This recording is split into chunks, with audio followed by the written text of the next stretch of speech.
حاصل این زندگی مشترک 3 فرزنده، درسته؟ بله قربان. بله. عرض کنم که به هر تقدیر غیر از فرزند بزرگم که خب موزیسینه، البته رفت و تحصیل کرد، من نمیخواستم بره دنبال موسیقی، نمیخواستم بره.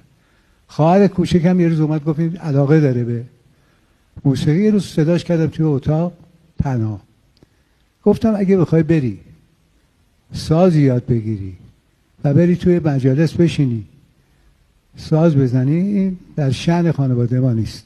گفت نه بابا، من میخوام برم دنبال موسیقی با ارزش و که بعدی رفت و موفقم شد.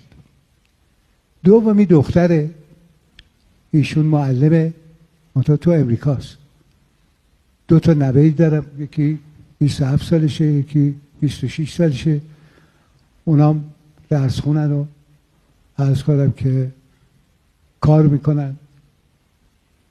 سومی سامم رفت اتریش و از اتریش برگشت. ما یه دفتری داشتیم، دفتر سینمایی داشتیم، متاسفانه بدهی پیدا کردیم، میرم بیکار شد.